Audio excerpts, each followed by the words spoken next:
Bueno, buenos días a todos, bienvenidos, gracias por su puntualidad, a los que están desde las 7 y también a los que, digamos, se van integrando.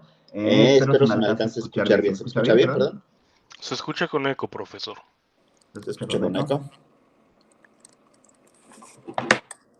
¿Ahí se escucha mejor? Creo que tiene prendido el micrófono en dos. Tengo dos micrófonos prendidos, en efecto, porque es más fácil para mí ver todo así. ¿Pero se sigue escuchando con eco? No, ya se le escucha bien. Ah, perfecto. Sí tengo dos micrófonos prendidos, eso no, los dos, tengo 3 pantallas acá.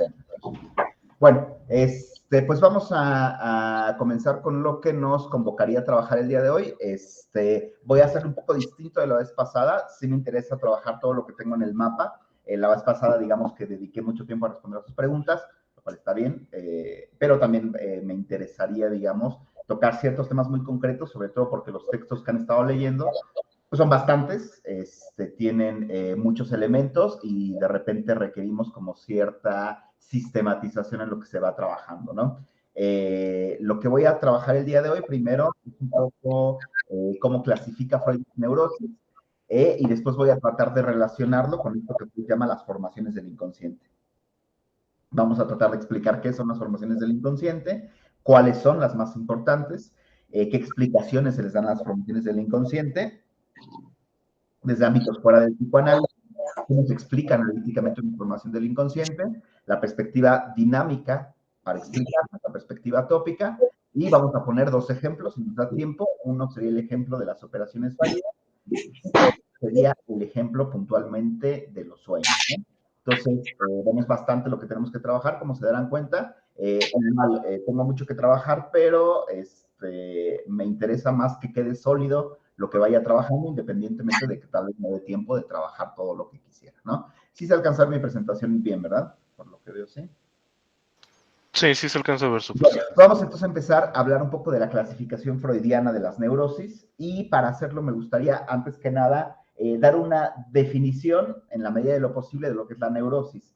A ver, cuando digo una definición de la neurosis, obviamente estoy diciendo una boludez, porque pues, o sea, todo el psicoanálisis se encarga de definir lo que es una neurosis, entonces no se puede dar una definición puntual, y quien la esté esperando, pues no necesariamente tiene entendido bien qué es el psicoanálisis, ¿no? Lo que sí puedo decir son algunos elementos que nos permiten pensar en cómo se piensa desde el punto de vista psicoanalítico la neurosis, por lo menos desde algunos puntos de vista.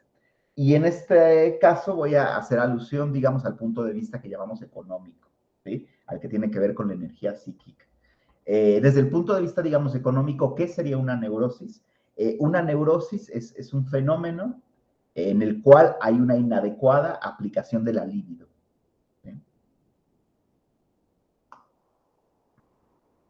Y esa inadecuada aplicación de la libido, bueno, produce distintos síntomas.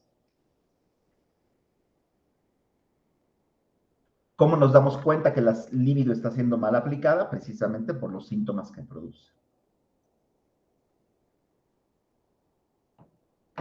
Ahora, si pensamos en la neurosis desde el punto de vista económico, ¿sí?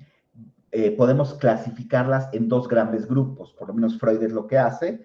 Todo el tiempo, desde 1895, Freud está construyendo una clasificación de las neurosis, y alrededor de 1913, digamos, ya tiene bien claro que puede separar 2 formas de neurosis, si bien realmente desde 1895 ya las tenía bien separadas, en 1913 como que lo establece de manera muy puntual, ¿no? Y nos dice, bueno, tenemos un primer grupo de neurosis a las que llama, así tal cual, las neurosis actuales, ¿sí? Si alguien se va quedando atrás con lo que voy diciendo, con toda confianza levante la mano y repito, ¿no? Las neurosis actuales, ¿sí? Básicamente Freud plantea 2 formas de neurosis actuales. A una le llama neurastenia y a otra le llama la neurosis de angustia.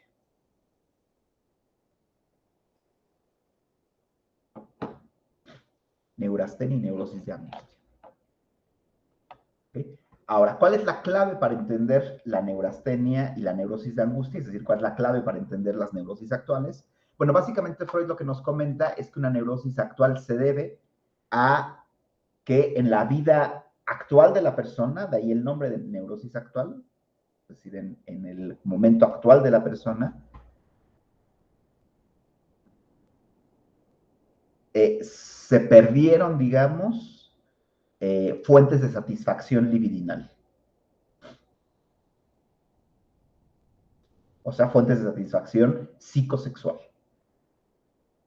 Ojo, y aquí, ¿cómo se llama? Digo, creo que no tengo que insistir mucho en esto, pero no quiere decir que la persona no tenga coito, ¿no? Cuando Freud habla de psicosexual, no está hablando de coito, sino de aquellas actividades que nos producen algún tipo de satisfacción que si la interpretamos termina siendo psicosexual, pero no se refiere al coito propiamente, ¿no? El trabajo puede ser una satisfacción psicosexual, la crianza de los hijos puede ser una satisfacción psicosexual, un proyecto puede ser una satisfacción psicosexual, etc., ¿no? Entonces, cuando tenemos la pérdida, digamos, de actividades que nos permitan acceder a cierta satisfacción psicosexual, se desencadena una neurosis actual, ¿sí? ¿Cuál sería la diferencia entre la neurosis de angustia, en tanto neurosis actual, y la neurastenia? Bueno, la neurosis de angustia lo que tenemos básicamente es una, déjenme decirlo así, una acumulación de la libido. La libido se va acumulando en el cuerpo.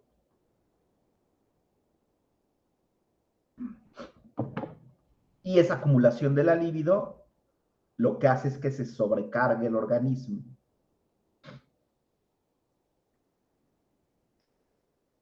Por lo tanto, vamos a ver básicamente dos fenómenos. Un estado de alerta generalizada, ¿no? Una persona que está alerta todo el tiempo, como si algo estuviera a punto de pasar, algo malo, por un lado. Y eso genera, digamos, insomnio, problemas de atención, problemas de memoria, cansancio, mal humor, irritación. Y por otro lado, en las mismas neurosis de angustia suele ocurrir el famoso ataque de angustia o ataque de pánico, ¿no? Que se produce cuando hay una acumulación tan grande de la libido que tiene que buscar una forma de descarga, ¿no? Ahora, eso en relación a las neurosis de angustia, ¿sí? Como forma de neurosis actual. Tenemos una segunda forma de neurosis actual que se llama la neurastenia, ¿sí? Y en la neurastenia la clave también está en insatisfacción psicosexual, pero ahí lo que sucede es que la persona buscó vías alternativas para encontrar esa satisfacción, pero esas vías alternativas son inadecuadas, ¿sí?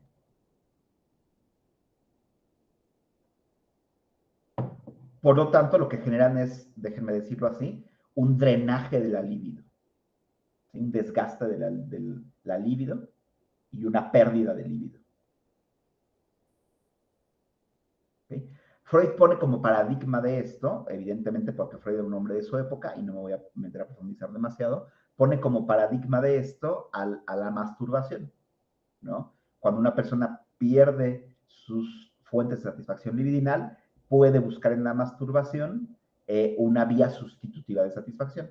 Pero como no es una vía lo suficientemente adecuada, entonces la libido se va desgastando, desgastando, desgastando y produce el cuadro neurasténico. Que básicamente el cuadro neurasténico, me parece que ustedes lo leyeron, se parece muchísimo a lo que hoy describiríamos como un trastorno depresivo mayor. Mucho, mucho, mucho.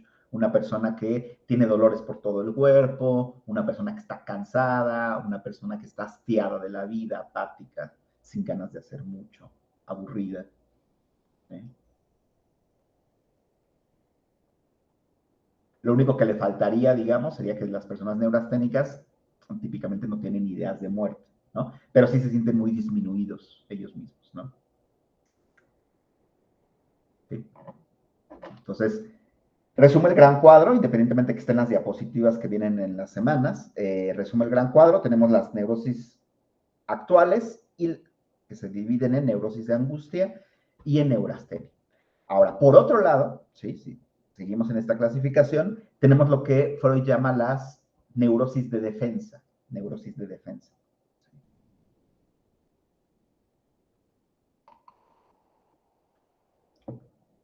Que también se deben a una inadecuada aplicación de la libido. Y también se deben a que la persona no tiene fuentes de satisfacción libidinal, ¿sí? o psicosexual. Solo que en las neurosis de defensa lo que pasa es que la libido se aplica, no se acumula en el cuerpo con la neuroangustia, como en la neurosis de angustia, tampoco se drena como en la neurastenia, sino lo que pasa es que esa libido se aplica en fantasías sexuales infantiles. Se aplica de forma regresiva en fuentes de satisfacción que fueron abandonadas a lo largo del desarrollo. ¿Sí?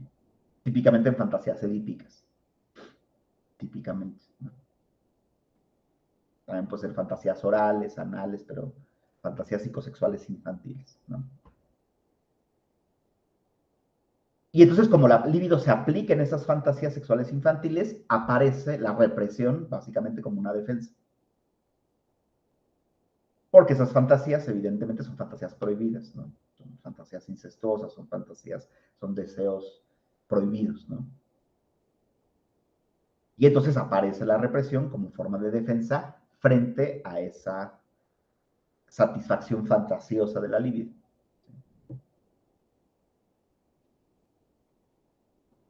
Típicamente se describen dos formas de neurosis de defensa. ¿Sí?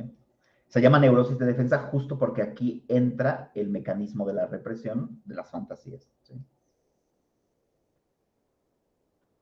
La primera forma de defensa, la primera neurosis de defensa se llama histeria. ¿Sí?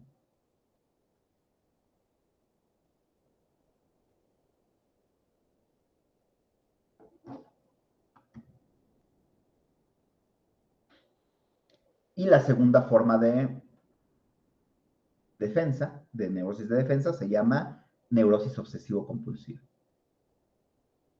Tenemos dos otra vez, ¿sí? La histeria y la neurosis obsesivo-compulsiva.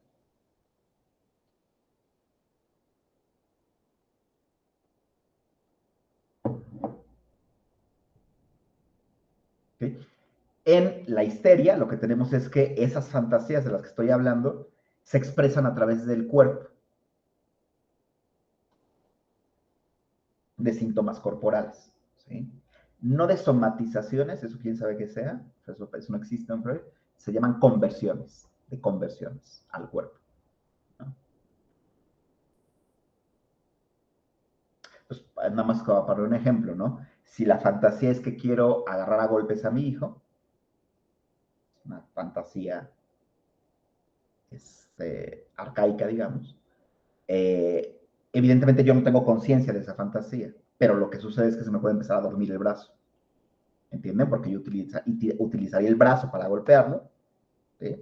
Pues como hay una defensa frente a eso, se me duerme el brazo.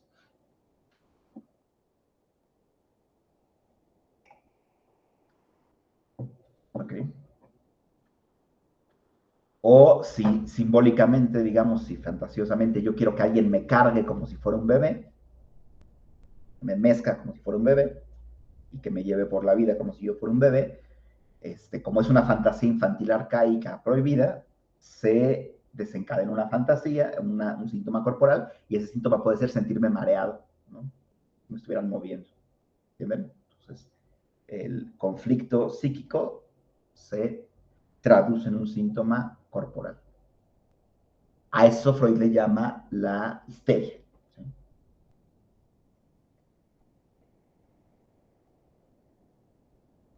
¿Sí? La segunda neurosis de angustia se le llama neurosis obsesivo-compulsiva.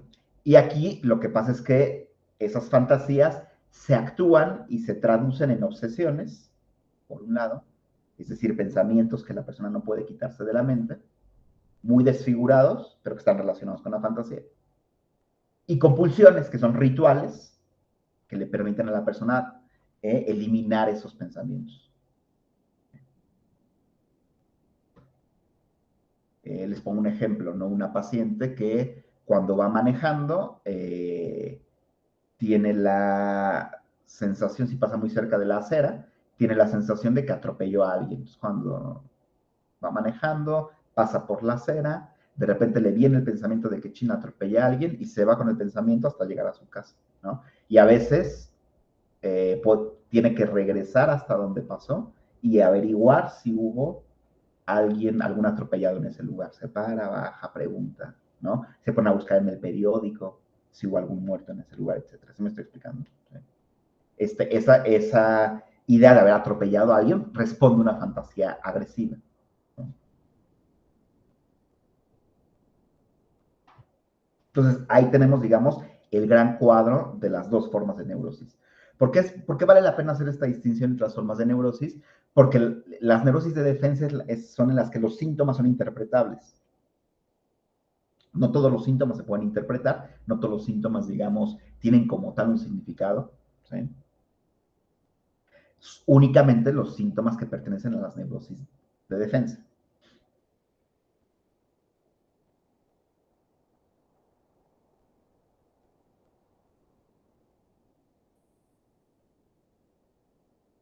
Ok, más allá de que podamos discutir el caso que vieron en la serie, de las historias del diván, probablemente el caso frente al que estamos, el caso del padre, es precisamente una neurosis de defensa, ¿sí? Probablemente sería una histeria, ¿sí? Porque tiene una interpretación, hay síntomas corporales, ¿sí? Obviamente ustedes pudieron haber puesto algo distinto en su ensayo, yo ya los leeré y bueno, daré mis observaciones, etcétera. Tampoco se trata de que si dijeron otra cosa está mal y tienen 0, pero bueno, lo más propio es que probablemente sea algo que empezó como una neurastenia, digamos, y terminó como una neurosis. Empezó como una histeria, una neurosis de angustia y terminó como una histeria. Digamos más o menos el cuadro del padre, ¿no? Bueno, ¿dudas en esta primera parte de la exposición? ¿No? Ok, ahora. En cualquier forma de neurosis, ya sea neurosis de angustia, ya sea neurosis actuales o neurosis de defensa, nos vamos a encontrar con algunos elementos, digamos, que a Freud le llaman mucho la atención. Algunos fenómenos que a Freud le llaman mucho la atención. Esos fenómenos, Lacan, no es Freud, es Lacan, a ver, dice, ¿qué síntomas corporales menciona el padre del caso? El síntoma corporal más evidente, Paola, pues es la angustia. El síntoma corporal más evidente es la angustia, ¿no? De repente cuando dices, me estoy quedando sin aire, no puedo respirar, esos son síntomas corporales. Ok, oye, ¿y no sería entonces neurosis de angustia? ¿No entra? ¿Estás hablando, Paola? Perdón. Ay. No te escucho. A ver, otra vez. ¿Comentabas algo, Paola? Perdón. No, ¿verdad? Sí, Jorge, adelante. Hola, profe, ¿qué tal? Chicos, buen día. Bueno, yo leí en el foro justamente de Pau creo que sí fue de Pau, una duda que decía si se podían como combinar, ¿no? O sea, y creo que ahorita como puntualizaste eso, ¿no? Que empezó con una neurosis de angustia que pasó a ser una neurosis histérica. Esa es una. Y la segunda, yo la verdad como que lo interpreté más como una cuestión de neurosis de defensa obsesiva, porque entendía como que la angustia, o sea, entiendo que la angustia puede ser como, sí, corporal, pero referente a lo fisiológico, o sea, por todo el desarrollo fisiológico que tiene la angustia dentro del cuerpo. Acá hay a ver, contesto primero a la primera pregunta, ¿no? ¿Se pueden mezclar? Sí. De hecho, justo estoy preparando un artículo al respecto, que está interesante, ya luego les paso el vínculo. Es muy interesante porque Freud, en un texto que se llama Psicoanálisis Silvestre, que es un texto de 1908, si no mal recuerdo, tiene esta lógica, dice, a ver, a veces llega a nosotros un paciente que tiene una neurosis actual, ¿sí? O sea, tiene una neurosis actual, pero al final nos damos cuenta que esa neurosis actual se debe, como todas las neurosis actuales, a que no pudo aplicar la libido de forma adecuada. ¿Pero por qué no puede aplicar la libido de forma adecuada? Porque ya están activas fantasías que hacen que reprima cualquier forma de satisfacción libidinal. Y eso desencadena una neurosis actual. Entonces, lo que nos está diciendo es, en ese caso, primero va una neurosis de defensa, que obedece a la represión, solo que no se manifiesta como síntomas, y de ahí nace una neurosis actual. ¿Qué me estoy explicando? Luego, en el texto de conferencia introduccional al psicoanálisis, en la tercera parte, la parte que dedica a las neurosis, específicamente en el parágrafo que se llama el estado neurótico general, lo que nos dice es justo lo opuesto. A veces tenemos primero una neurosis actual, ¿sí? Por ejemplo, un síntoma de dolor de cabeza, pero después ese mismo síntoma de dolor de cabeza le viene bien a fantasías infantiles, sobre los cuales se monta una neurosis de defensa. ¿Sí me estoy explicando? Entonces, en muchas ocasiones vemos una mezcla de ambas formas de neurosis actual y neurosis de defensa. ¿Sí me estoy explicando? ¿Sí? Eso sería la primera. La segunda, no encontraría muchos elementos de neurosis obsesiva, en particular porque no encuentro obsesiones ni rituales. Es decir, para que haya una neurosis obsesiva, lo que tenemos que encontrar sobre todo es que la persona tiene pensamientos, ideas que le resultan incómodas y no se puede quitar de la cabeza, y luego rituales que pone en marcha para cancelar esas ideas. Y en el padre no veo ni nada de eso. Y el hecho, por ejemplo, de convertirse a una religión y justamente tener esos rituales dentro de la religión, que es, pues, es una... A ver, dame 2 segunditos porque te dejé de escuchar, 2 segunditos. Permíteme. Sí, Ahorita sí, me sí. vuelves a decir tu participación completa.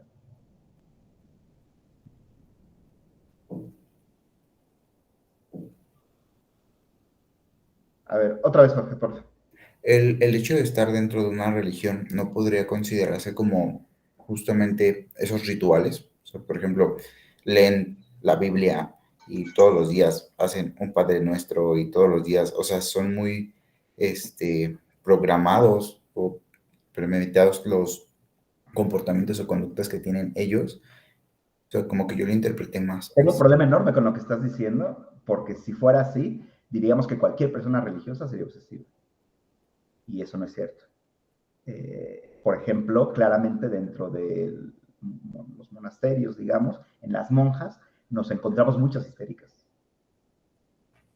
¿Ok? Entonces, sí es cierto, y me gusta lo que comentas, porque sí es cierto que Freud dice que, por ejemplo, la neurosis obsesiva se parece mucho a una religión. De hecho, dicen que el centro de la neurosis obsesiva y la religión es exactamente lo mismo. Pero tal vez se nos olvide pensar que Freud lo que dice es que la neurosis obsesiva, obsesiva compulsiva, es una religión personal, no una religión colectiva. Es una forma de religión personal. ¿Sí me estoy explicando? Okay. Por supuesto que no podemos pensar, por otro lado, que no la religión contribuya demasiado a la neurosis de este Antonio. Por supuesto que sí. Pero aún así no encuentro yo los elementos para poder decir que esos rituales constituyen un ritual personalizado que le sirve para descargar, digamos, o deshacerse de obsesiones. De entrada, porque no encuentro las obsesiones. Por lo menos no las presenta el caso, ¿no? ¿Okay? ¿Cierto? Sí, doctor, compañeros.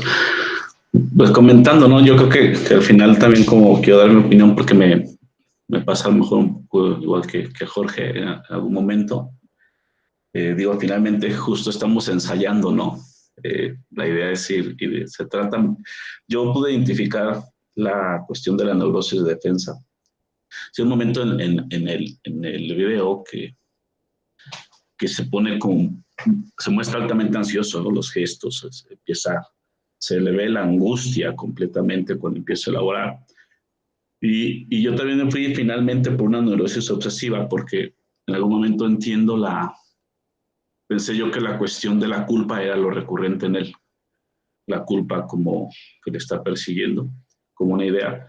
Pensé también en la posibilidad de los dos, igual que como su compañera, dije, bueno, y si tiene los dos, pero me parece como muy relevante al final el que nos hayas como referido este clip, este video, porque nos permite como ver cosas muy, muy interesantes en el proceso y que pueden adaptarse, ¿no? Digo, al final yo también me quedé como tuve que elegir y también me quedaba con la neurosis obsesiva, pero digo, al final pues creo que se trata de eso, ¿no? De ir ensayando, de ir encontrando los puntos que marcan una diferencia. Sí hay muchos elementos donde se ve corporalmente cansado, por ejemplo, cuando llega y se sienta, la forma en que se sienta es un cansado y el momento en que está constantemente nervioso y ansioso y se le nota esta dimensión ahí como de la histeria puesta de alguna manera, ¿no? Yo no estaba como tan sencillo a fin de cuentas, si lo veíamos como de dos lados. A mí me costó definirme. Bueno, solo tengo por participar y comentar. Pues perfecto. Ahora déjenme les comento algo que es muy relevante para Freud en relación al diagnóstico diferencial. Esto que estamos haciendo se llama diagnóstico diferencial. Freud dice lo siguiente, y lo dice no una vez, lo dice varias veces. Yo diagnostico un caso hasta el final, nunca al principio. Precisamente porque los casos van dando vuelcos, donde podemos encontrarnos que el núcleo de un síntoma histérico era auténticamente obsesivo y era auténticamente a veces neurasténico, y lo primero que nos encontramos es neurosis de angustia, y a veces lo primerito que nos encontramos es algo meramente fisiológico. Entonces Freud insiste todo el tiempo en que el diagnóstico se hace al final, ¿sí? De hecho, técnicamente, ¿qué quiero decir técnicamente? Lo que hace un analista no cambia si tenemos una neurastenia, una neurosis de angustia, una histeria o una neurosis obsesiva. No cambia técnicamente, porque técnicamente utilizamos lo mismo. Asociación libre de parte del paciente, atención fluctuante de parte del analista. Entonces, técnicamente no cambia, ¿ok? Esta discusión que hacemos para diferenciar las neurosis, entiendan que es una discusión que está más en el terreno de lo teórico y para entender los mecanismos mentales que se utilizan para construir síntomas, no porque propiamente vaya a ser una diferencia dentro de la clínica. ¿Sí? Por eso al psicoanalista, en términos generales, no le interesa tanto el diagnóstico al principio de un caso, ¿no? Claro, uno va haciendo hipótesis. Esto pareciera. ¿Por qué? Porque las hipótesis nos permiten hacer interpretaciones y ponerlas a prueba, pero no propiamente porque la técnica cambia, ¿sí? De hecho, ustedes se dan cuenta, digo, algo de lo que estoy diciendo aparece al final en el video. El padre le pregunta, ¿usted tiene la sensación de que soy homosexual? Y el analista le dice, bueno, tenemos que trabajar muchísimo para descifrarlo. ¿Sí me estoy explicando? Porque no se puede con 10, 20 sesiones determinar eso. ¿Sí me estoy explicando? En todo caso, mi hipótesis sería justamente la que estoy comentando, ¿no? Empieza como una neurosis de angustia que termina siendo una histeria de angustia. Que dice Paola que no puede activar su teléfono y su micrófono y tiene como algún tema.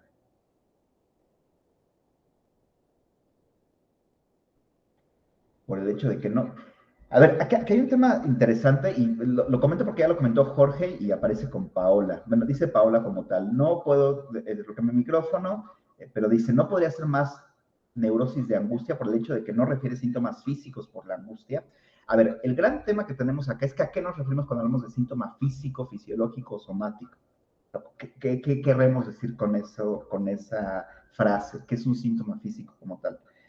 Lo pregunto porque, bueno, en el fondo, un paciente o una persona puede decir nada más me siento angustiado sin necesariamente hacer nunca una alusión directa a los síntomas físicos. Y sin embargo, él dice que está angustiado.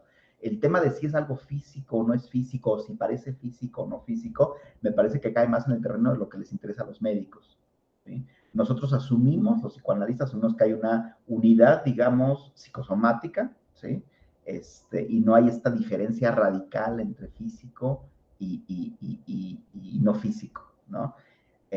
Cuando hablo de corporal, no estoy hablando estrictamente de físico. Cuando hablo de corporal, estoy hablando de que una función se pierde, ¿sí? Por ejemplo, cuando digo que en la histeria de conversión el síntoma recae sobre el cuerpo, es porque una función se pierde, ¿sí? La función de mover un brazo, una mano, dejar de ver, etc., ¿sí? Pero no es necesariamente que esté pensando que hay algo fisiológico ahí detrás.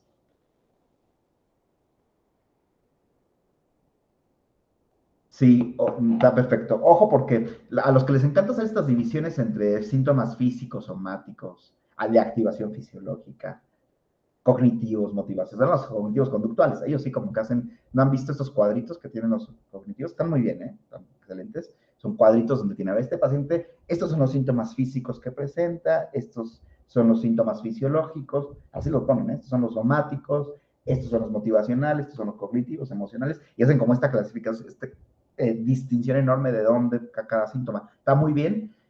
Los psicoanalistas no, porque para un psicoanalista el síntoma está en el terreno del lenguaje, se puede manifestar de distintas formas, pero está propiamente en el terreno del que el paciente habla. Ahí es donde ubicamos el síntoma, ¿no? Entonces, bueno, no sé si hay alguna duda con la clasificación.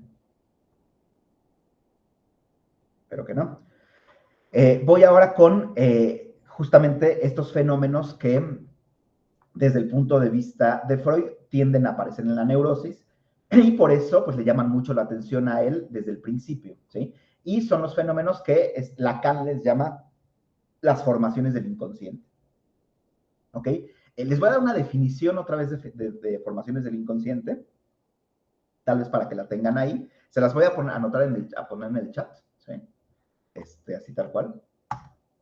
Es una definición más construida por mí que por Freud o por Lacan, pero que más o menos nos ayuda, digamos, a organizar el tema, el material, ¿no? Son fenómenos en los cuales se produce una perturbación de una función psicobiológica debido al conflicto de dos propósitos o tendencias opuestas, de las cuales regularmente una es inconsciente. ¿Okay? Esa es una manera de definir esto que se llama formación del inconsciente, ¿no? O sea, una función psicobiológica. ¿Qué es una función psicobiológica? Pues básicamente todas las funciones mentales y físicas son funciones psicobiológicas, ¿no? La motivación, la emoción, el sueño, el pensamiento, la memoria, pero también el movimiento, ¿sí? Pero también la digestión, pero también la respiración, ¿sí? Pero también la vista, ¿sí? Todos son funciones psicobiológicas. Y bueno, en una formación del inconsciente tenemos que una de estas funciones psicobiológicas se altera debido a que existe un conflicto interior entre dos propósitos, dos tendencias, dos motivaciones, ¿sí? De los cuales regularmente una de esas motivaciones es inconsciente, ¿sí? Ese conflicto, digamos, produce un choque, una tensión entre las dos tendencias y genera una perturbación de la función, ¿sí? Esa perturbación de la función, digamos, puede ser una perturbación muy grave, o puede ser una perturbación súper pasajera, instantánea de hecho, ¿sí? Pero en todo caso, en cualquier formación del inconsciente, lo que atestiguamos es la presencia de una perturbación, ¿sí? ¿Y cómo sabemos que hay una perturbación? La única manera de saberlo es porque el sujeto mismo, nuestro paciente mismo, el individuo, así lo refiere, ¿sí? Esto no está funcionando como debería funcionar, por ejemplo.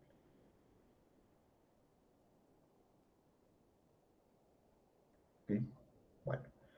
Ahora, esa es la definición, es una primera orientación, digamos. Ustedes saben que una definición siempre es como abrir la puerta, digamos, a un campo de fenómenos, es tratar de situarlo, pero bueno, evidentemente tenemos que dar más elementos, ¿no? Entonces voy con el tercer punto que tengo acá representado, un poco para platicar cuáles son las formaciones del inconsciente, ¿sí? Cuáles son estas perturbaciones psicobiológicas, o por lo menos cuáles encuentra Freud, ¿sí? Ya al final, casi cualquier cosa puede ser una formación del inconsciente, pero cuáles son las que primero Freud encuentra y sobre todo las que más aparecen en la neurosis y en nuestro consultorio, ¿ok? Entonces, las comento como muy brevemente para que tengan tal vez ahí un listado de estas formaciones del inconsciente, ¿sí? Se las pongo igual en el chat, ¿sí?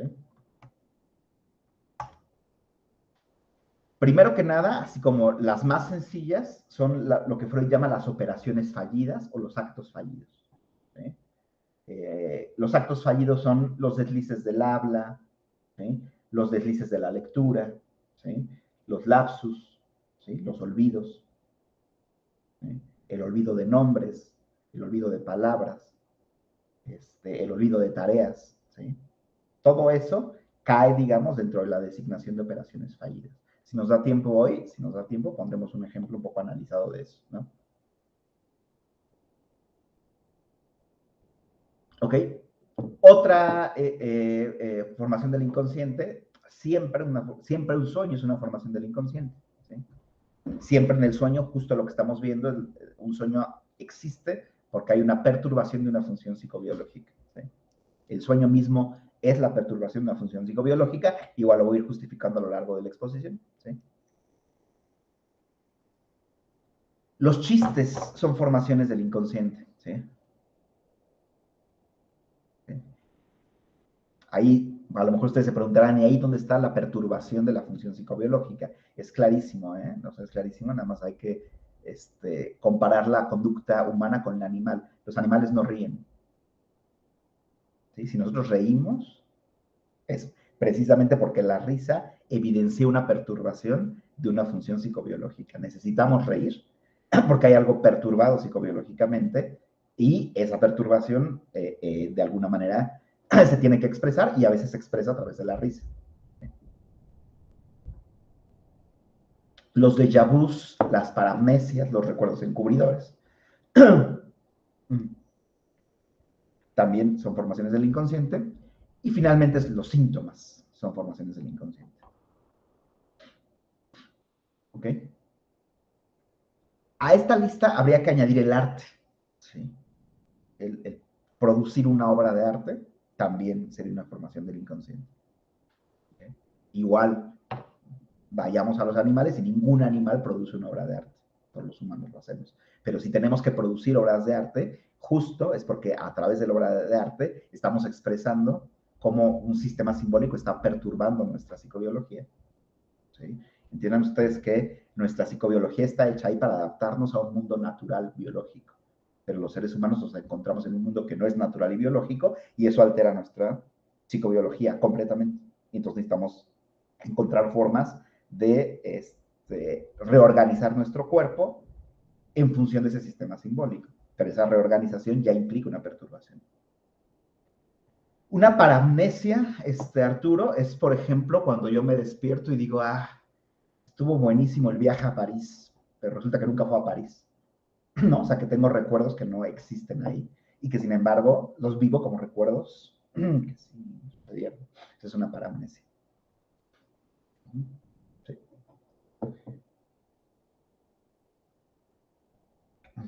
Bueno, ¿dudas hasta acá? Ok, entonces, operaciones fallidas, sueños, chistes, déjà vu, síntomas, chiste, arte, serían estas formaciones del inconsciente, ¿sí? Pero bueno, acá sí creo que entendamos que son las que podemos como situar, las que vemos en la clínica, pero prácticamente cualquier comportamiento, conducta humana ya implica una forma de formación del inconsciente, ¿no? Por ejemplo, el hambre, etc.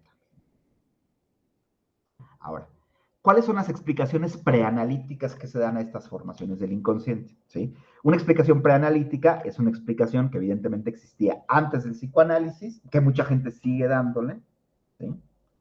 Y que sin embargo no consideran lo más importante, lo psicoanalíticamente más importante para explicar estos fenómenos. ¿Sí? Las explicaciones preanalíticas básicamente se dividen o tienen, son tres explicaciones preanalíticas. ¿Sí? Me voy a referir, lo voy a ejemplificar estrictamente con las operaciones fallidas, que son estos fenómenos. Por ejemplo, tenemos un desliz de lado. Le digo el nombre de mi exnovia a mi novia. ¿Sí? Esa es una operación fallida. Insisto, digamos, tres formas preanalíticas de explicar las operaciones fallidas, y de hecho Freud las menciona en las conferencias de introducción al psicoanálisis y en psicopatología de la vida cotidiana, menciona estas explicaciones. La primera es la explicación, digamos, que dan los médicos, es la explicación fisiológica.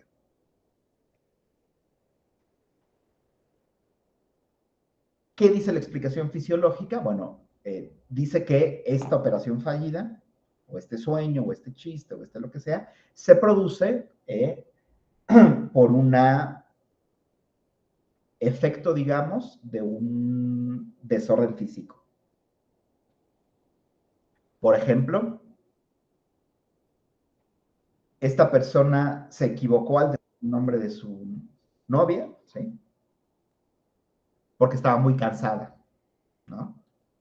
No durmió bien, pues como no durmió bien, estaba muy cansada y pues obviamente se equivocó. ¿Entienden? Es una explicación fisiológica. ¿Sí? O, por ejemplo, esta persona chocó, iba manejando y chocó porque venía borracho. Pues el alcohol intoxicó su cuerpo y como venía intoxicado de su cuerpo, pues bueno, chocó por eso, por un efecto directamente fisiológico. ¿Entendemos? Es una explicación fisiológica que está muy bien, pero no es la explicación psicoanalítica y por supuesto que no es la explicación que nos sirve dentro de la clínica, ¿no? Los pacientes tienden a dar este tipo de explicaciones a sus propias operaciones fallidas, ¿entienden? O sea, no es una explicación que den nada más los médicos. ¿Sí? La segunda forma de explicación es la forma de explicación que Freud llama la explicación psicológica, ¿sí? Que no es psicoanalítica, sino psicológica. Por ejemplo, se equivocó porque estaba muy estresado. Estaba muy angustiado, porque tenía mucho miedo, ¿sí? Porque no tenía ganas de hacer las cosas. No estaba poniendo atención, ¿entienden? Entonces lo que se piensa es que un estado mental estorbó con la actividad y por eso se produjo la equivocación, por eso chocó la persona, etc.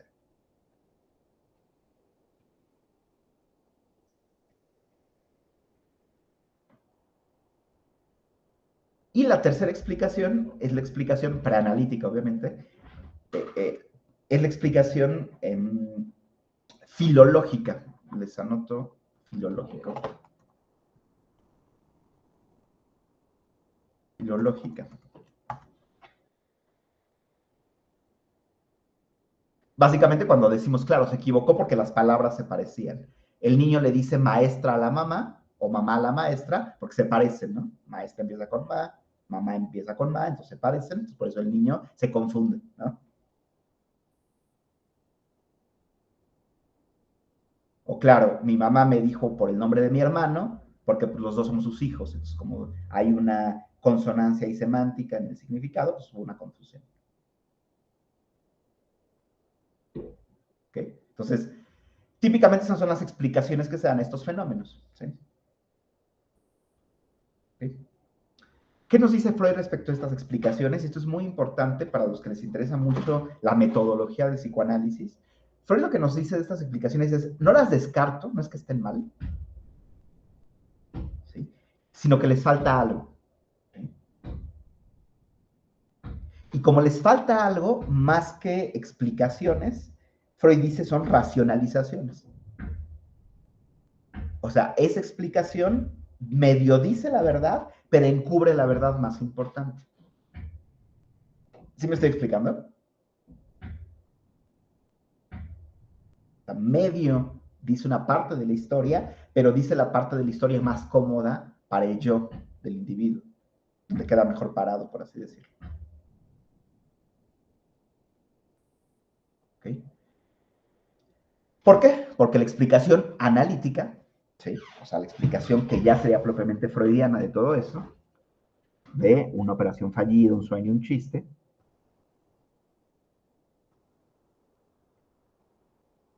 lo que trata de hacer es el significado, o lo que trata de buscar es el significado del fenómeno. ¿Okay? Por ejemplo, claro, a ver, venías borracho y te estrellaste, pero ¿qué significa que te hayas estrellado? ¿Entienden? ¿Y qué significa que te hayas puesto borracho? Claro, estabas cansado y por eso confundiste el nombre de tu novia con tu exnovia, pero ¿qué significa que lo hayas confundido? ¿Sí entienden la idea? Claro, comiste mucho azúcar en la noche y por eso tuviste una pesadilla. Y soñaste con un dragón, pero ¿qué significa el dragón? ¿Entienden? Entonces, por supuesto, si está la parte fisiológica, comiste mucho azúcar. Si comes mucho azúcar, se va a hiperactivar tu sistema nervioso. Por supuesto que sí. No hay tema con eso. ¿Sí? El tema es soñaste con un dragón. ¿Qué significa el dragón? ¿Entienden la idea? ¿Sí?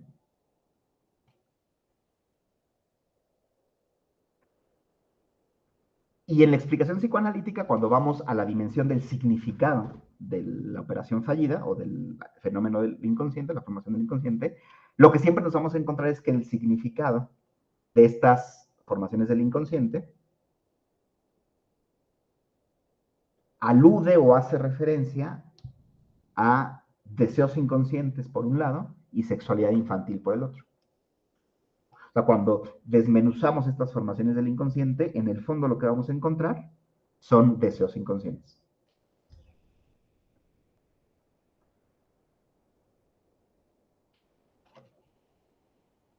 Ok, entonces digamos que como regla general, cuando estamos haciendo un trabajo auténticamente analítico con cualquiera de estos fenómenos, cuando lo estamos trabajando, la persona rápidamente lo que va a hacer es que va a llegar dentro de la asociación libre a cuestiones muy íntimas de su propia vida.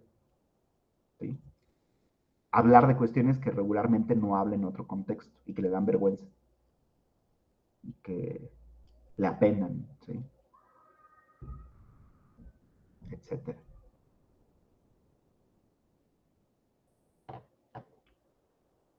¿Okay? Un medio ejemplo de esto, es justamente lo que el padre hace con el nombre de Mariana. ¿Se acuerdan? ¿Sí? Ahí, si bien no tenemos propiamente ninguno de estos, el mecanismo es el de la operación fallida. En vez de decirle Mariana, le dice María, ¿cierto? ¿Sí? O sea, él le pone como nombre María, le dice, tú no te vas a llamar Mariana, no te quede ese nombre, ¿sí? Pero evidentemente cuando se descompone el significado de ese apodo que le pone a la niña, ¿con qué nos encontramos? Nos encontramos que ese apodo tenía un significado muy específico, no fue simplemente el tema de, claro, pues Mariana y María, no es una explicación filológica, ¿se dan cuenta? Se parecen María y Mariana, ¿cuál es el problema? Sino que si los componemos, nos encontramos con un significado profundo que nos lleva a la sexualidad infantil del padre. ¿Sí? Nos lleva a los eventos sexuales de la adolescencia del padre. ¿Sí? Con lo cual, el analista en ese caso está tratando ese fenómeno como una formación del inconsciente. ¿Sí? De hecho, cuando ustedes ponen apodos, nada más lo voy a poner como ejemplo, cuando ustedes ponen apodos, están generando una formación del inconsciente, ¿no? Les pongo un ejemplo como muy rápido de esto. Yo tengo un amigo que se llama, se apellida Pichardo, ¿no? Pero tiene como, bueno, ya saben que los adolescentes son crueles un poco, ¿no? Tiene como cara un poco prógnata, tenía cara un poco prógnata, ¿no? Como, parecía simio. Entonces a un compañero se le ocurrió ponerle pichango, ¿entienden? Entonces lo que está haciendo es justo vincular dos palabras, chango por un lado, pichardo por el otro, y los está uniendo para generar ese mote, ¿cómo se llama? Esa apodo. ¿Sí? Cuando hacemos apodos estamos operando con las formaciones del inconsciente. Bueno, ¿dudas con explicación analítica? Ok, ahora, si profundizamos un poco más en la explicación analítica, ya dije que la explicación analítica lo que nos dice es, bueno, una formación del inconsciente, más allá de deberse a cuestiones médicas o fisiológicas, a cuestiones psicológicas o a cuestiones filológicas, se debe a que tiene un sentido lo que se está produciendo, ¿no? Esa es como la puerta de entrada, ¿ok? Pero, bueno, como dice Freud, para dar una explicación auténticamente psicoanalítica, se tienen que considerar por lo menos 3 puntos de vista. El punto de vista tópico, el económico y el dinámico, ¿no? Voy a hacer un poco alusión a la perspectiva dinámica de estas formaciones del inconsciente. ¿Sí? No perdamos de vista que esto nos permite explicar también los síntomas, ¿sí? Con lo cual, digamos, es muy importante tener en cuenta que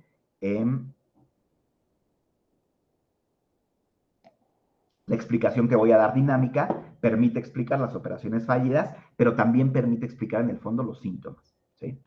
¿Cuál es la explicación dinámica de una formación del inconsciente? Bueno, básicamente la primera idea que tenemos es que la perspectiva dinámica de Freud hace alusión al conflicto psíquico, ¿no? ¿Qué quiere decir conflicto psíquico? Que tenemos, digamos, por lo menos, dos propósitos o dos motivaciones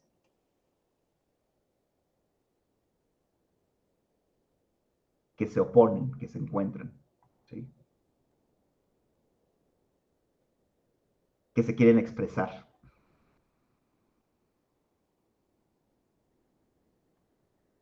¿Okay? Pueden ser dos, pero típicamente pues son más, ¿no? Son más de dos. ¿Ok? Ambas motivaciones tienen su propia, digamos, energía, ¿sí? O sea, su propia fuerza, digamos, para expresarse.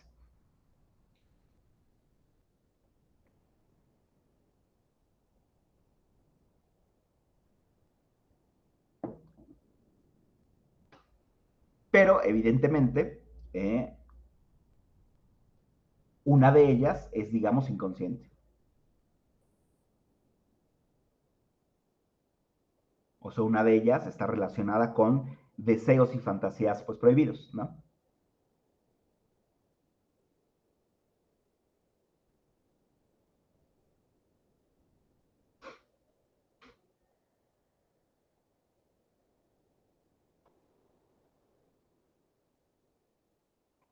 y la otra es la que queremos conscientemente llevar a cabo.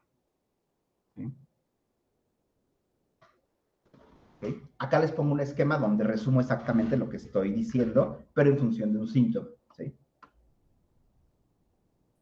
Básicamente la perspectiva dinámica lo que nos dice es lo siguiente. Tenemos una motivación, es algo que queremos hacer.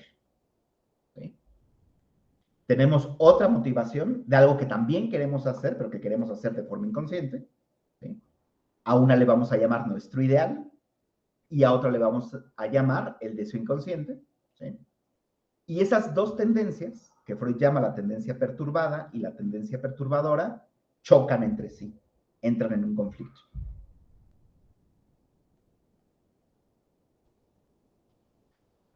¿Okay? Y ese conflicto lo que genera es algo que Freud llama una formación de compromiso.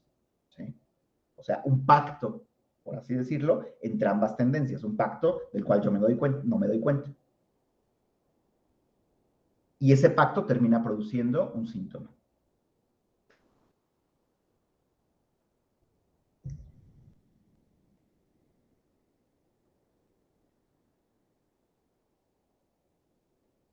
¿Sí? Vamos a tratar de ejemplificar esto en relación a lo que pasa con el padre. ¿Sí? ¿Cuál es el ideal del padre? ¿Qué es lo que él quisiera hacer? Quisiera ser un sacerdote tranquilo, que ayuda a sus feligreses, ¿sí? Completamente desexualizado, ¿sí? En ese sentido también completamente inocente. Eso es lo que él quisiera hacer. ¿Sí? Pero hay algo que se opone a todo ello. Sus deseos fundamentalmente homosexuales. ¿Sí? Sus experiencias infantiles sexuales. ¿Sí?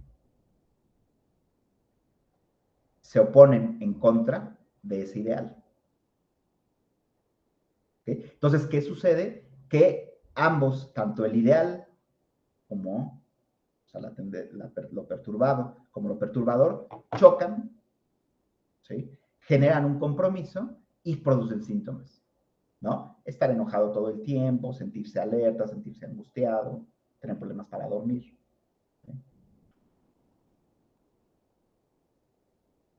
Ok, ¿qué es lo que hace un psicoanalista? Evidentemente lo que conocemos como psicoanalistas al principio de un caso es lo que la persona quiere, su ideal, y conocemos el síntoma. Lo que no conocemos es esto. ¿Entienden? Lo que el analista de Antonio no conocía era qué deseo se estaba expresando a través del síntoma. ¿Sí?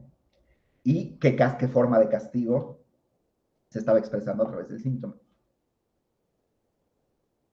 Entonces, básicamente un analista, cuando le dice al paciente, di todo lo que pase por tu cabeza y todo lo que pase por tu mente, lo que está tratando de buscar es esto que está acá. ¿Sí? No es que el síntoma exprese directamente esto. El síntoma desfigura este material y lo expresa de forma desfigurada. ¿Sí?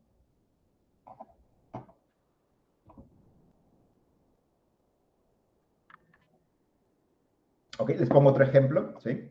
Este es un ejemplo de Freud, que, digamos, viene, o lo estoy trayendo a colación, de la época en la que Freud hipnotizaba a sus pacientes. ¿Sí? O sea, es una época que, digamos, preanalítica, antes de que fuera propiamente psicoanálisis, cuando Freud hipnotizaba a sus pacientes, ¿no?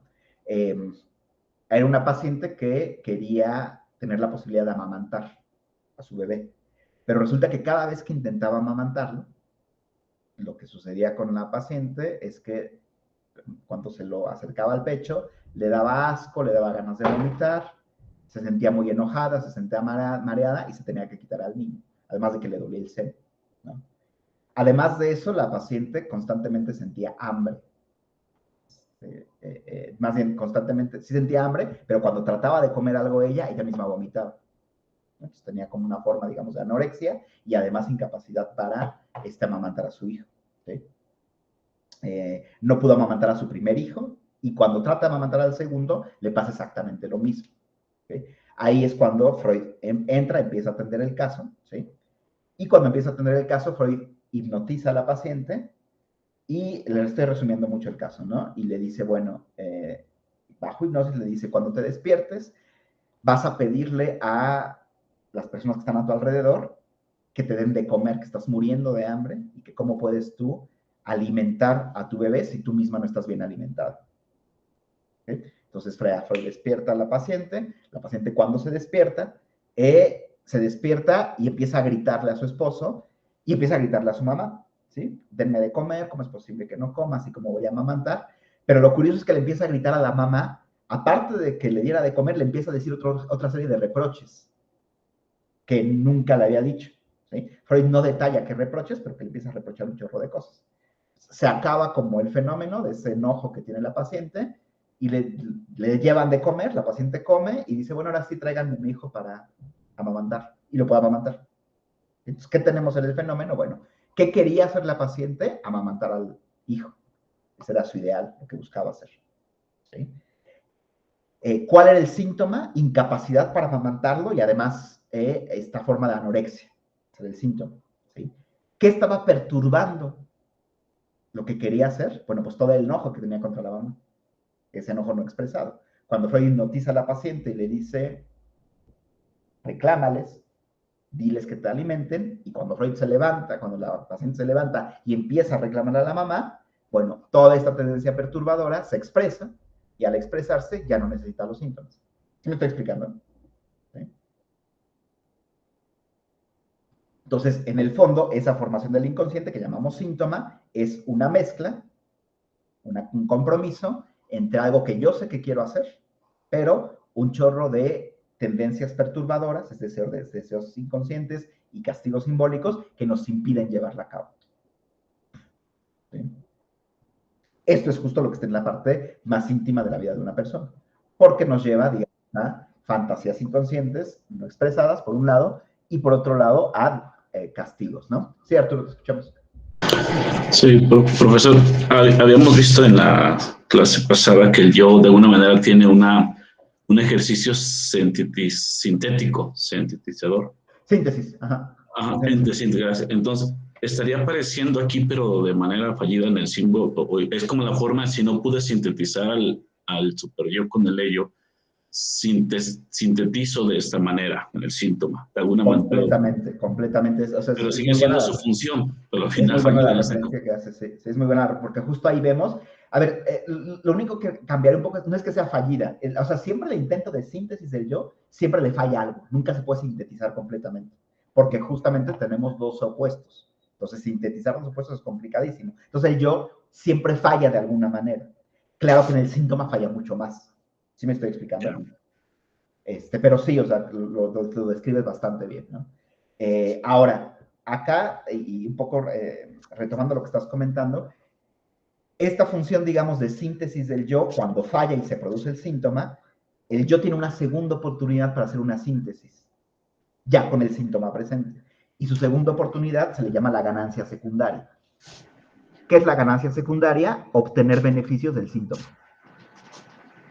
Entonces, cuando yo empiezo a obtener beneficios más conscientes, por así decirlo, del síntoma, otra vez está haciendo síntesis. Pero ya con el síntoma presente. No sé si me estoy explicando. ¿Sí? Entonces, por ejemplo, esta mujer, digo, es un ejemplo, la que estoy ejemplificando, podría decir, bueno, y como no puedo amamantar, entonces consiéntanme todos, protégenme, cuídenme, ténganme lástima, pónganme atención. ¿Sí me estoy explicando? Entonces, ahí el yo ya está utilizando el síntoma para la función de síntesis también. ¿Sí? El yo siempre trata de hacer síntesis con todo lo que va apareciendo. Pero sí, es muy buena la referencia que haces. Bueno, ¿dudas? Ok, voy a presentarles el mismo esquema que estoy poniendo, pero ahora con un acto fallido. ¿Sí? Este fue con un, digamos, síntoma. Vamos a verlo con un acto fallido, ¿no?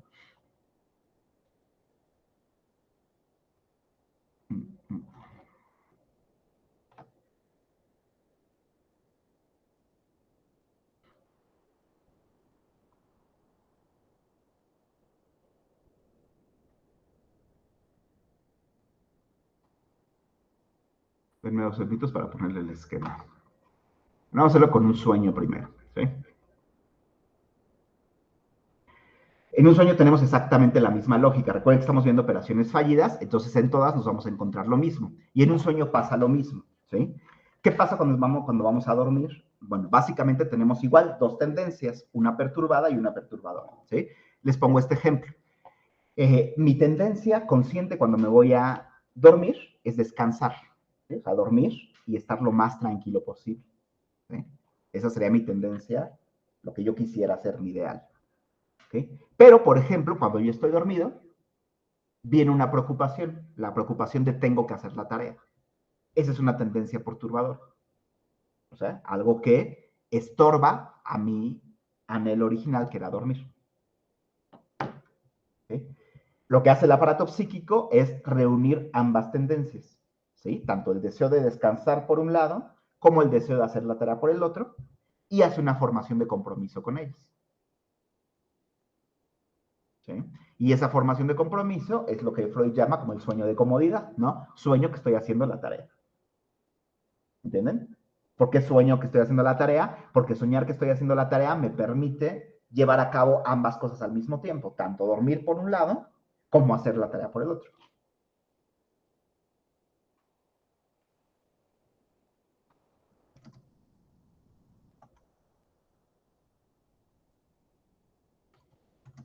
Entonces tenemos la misma lógica y tenemos igual una dinámica donde tenemos dos tendencias encontrándose.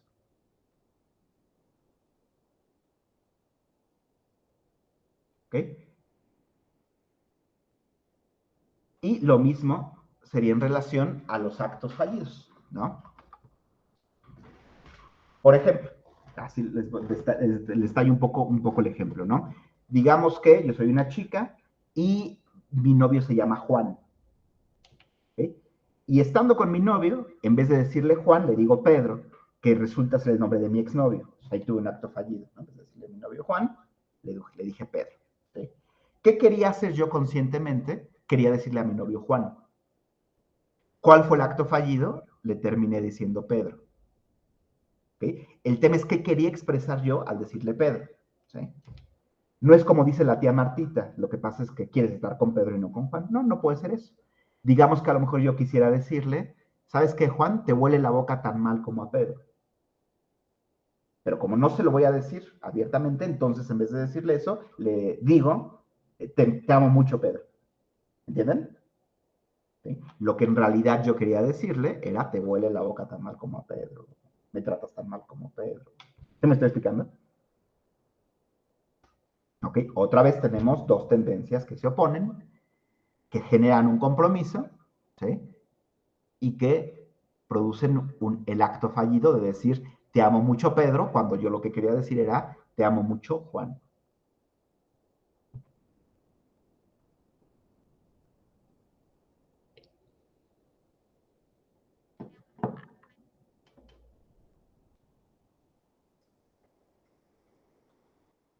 ¿Okay?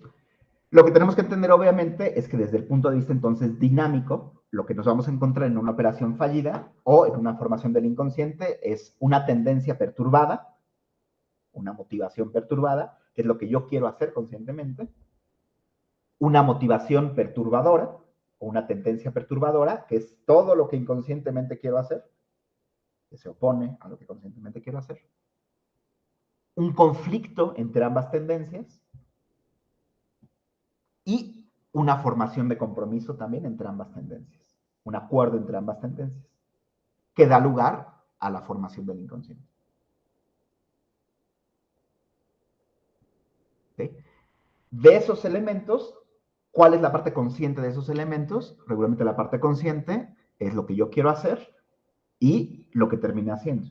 Yo tengo conciencia de eso. ¿Cuál es la parte inconsciente? Las tendencias perturbadoras, el conflicto y lo que hizo mi mente para generar ese compromiso. De eso ni me doy cuenta. Se hace en automático. ¿Se me estoy explicando? ¿Sí?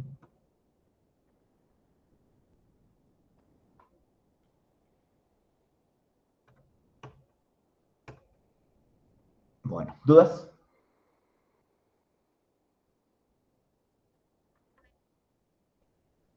Ok.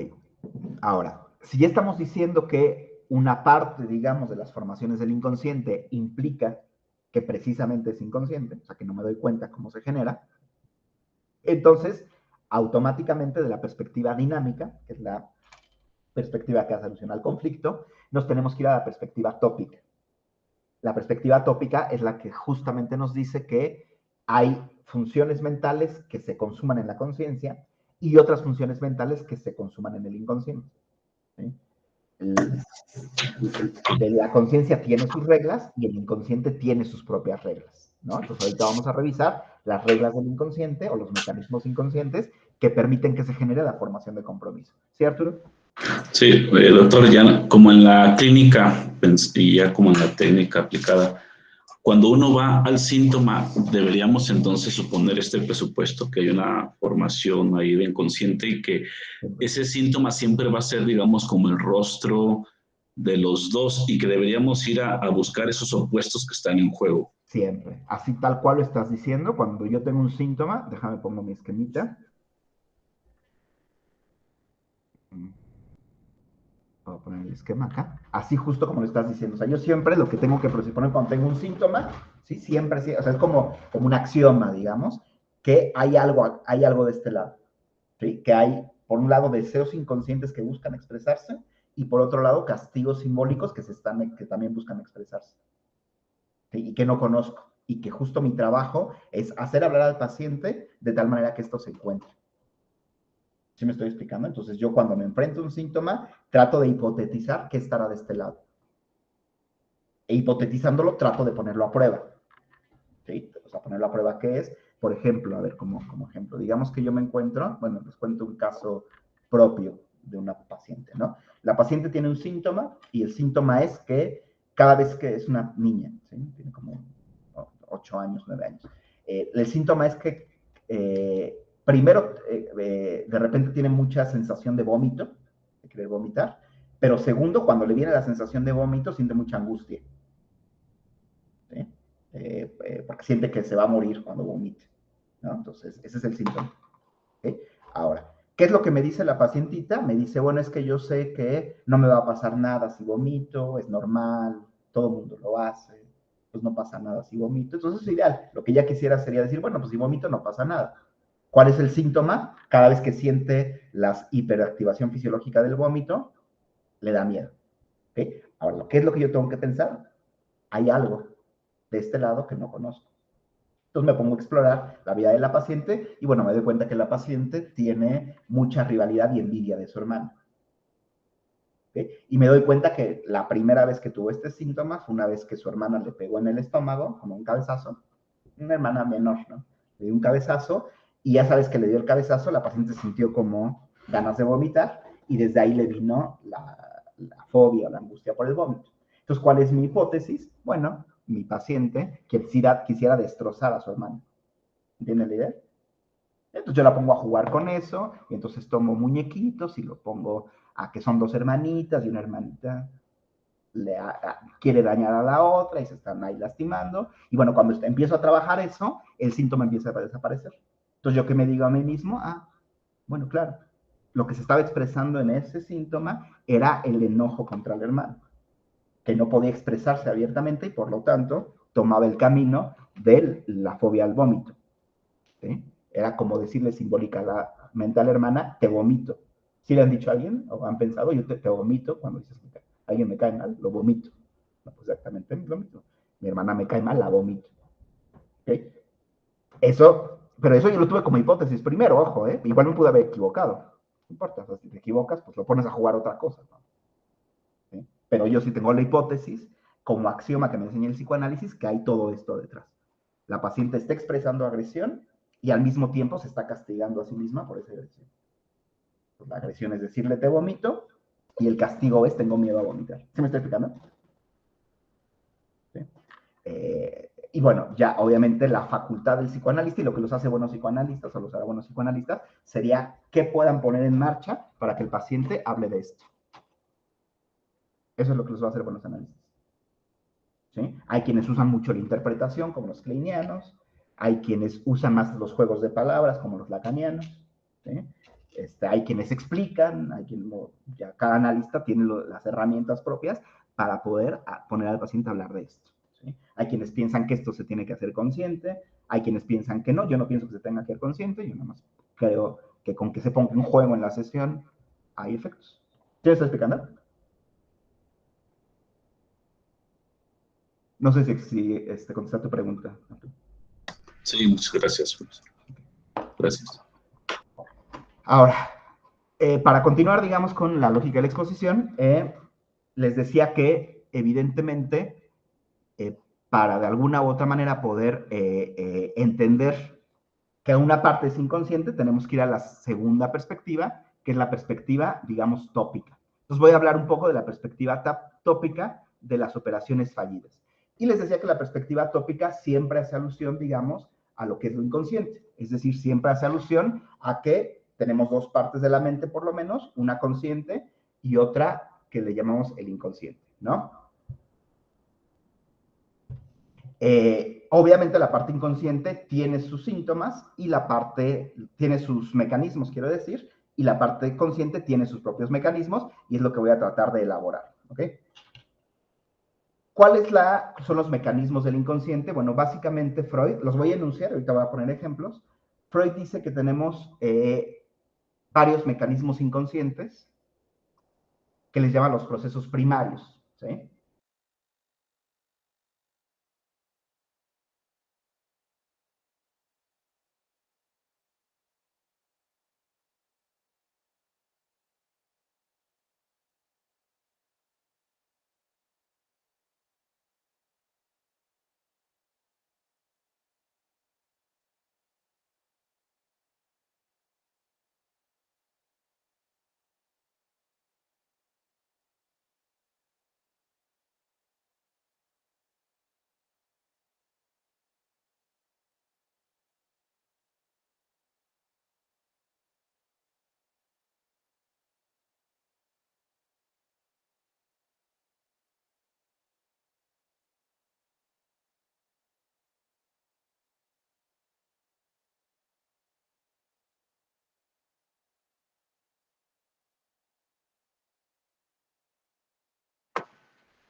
Parece que se le perdió al profesor, ¿verdad? Nos hemos Sí, dice que convertido. se le fue la luz. Nos hemos convertido en masa, compañeros. Perdón, ya estoy de vuelta, se me fue la corriente eléctrica, pero bueno, en lo que se prende la computadora, desde acá, desde el celular, ¿vale? ¿Sí me escuchan? Sí. Sí, profesor. Ok, lo que les comentaba es que básicamente la perspectiva, digamos, tópica alude a que tenemos dos formas de funcionamiento. Una forma de funcionamiento que es la consciente y otra forma de funcionamiento que es la inconsciente, ¿sí? Y en la forma de funcionamiento inconsciente, lo que Freud ubica son varios mecanismos inconscientes de pensamiento. O sea, la manera que tiene el inconsciente de pensar es una forma distinta a la que tiene la conciencia, ¿sí? A esta forma, digamos, inconsciente de pensar, ¿sí? Freud le da el nombre de proceso primario. Se los anoto aquí en el chat. Proceso primario, ¿sí? Que es justamente una forma de pensar que permite generar los compromisos necesarios para las formaciones del inconsciente, ¿sí? O sea, los pongo en términos más concretos. Para que el padre pueda, a través de decir que Mariana es María, y con eso, digamos, eliminar todos los deseos inconscientes que venía cargando, tiene que poder pensar de una forma muy particular para que de alguna u otra manera detrás del Ana se esconda todo lo que él quiere ocultar, ¿sí? Eso desde la conciencia no se podría hacer. Para hacerse se necesita de procesos primarios que le permitan generar esa forma de pensar tan particular que tiene el inconsciente. ¿Okay? Ahora, ¿cuáles son los procesos primarios según Freud? Bueno, se los comento, ¿sí? Y ahorita voy a tratar de poner ejemplos, ¿sí? Pero primero se los doy como listado y ponemos ejemplos, ¿no? No es necesariamente un orden estricto, sino simplemente se los doy, ¿no? La primera se le llama el desplazamiento. La segunda se le llama la condensación. La tercera se le llama miramiento por la figurabilidad.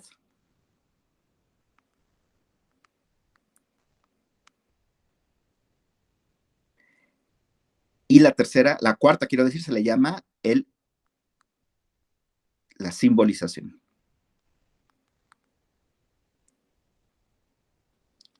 Simbolización. Desplazamiento, condensación, miramiento por la figurabilidad y simbolización. Perdón, debería decir desplazamiento, ¿sí?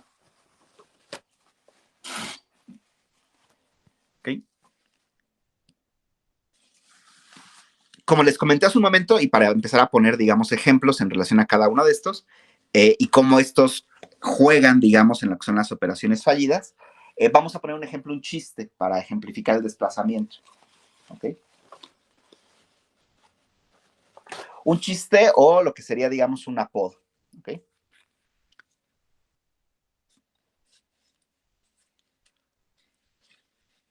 Bueno, como ya se dieron cuenta, yo estoy, digamos, barbón, tengo barba, ¿sí?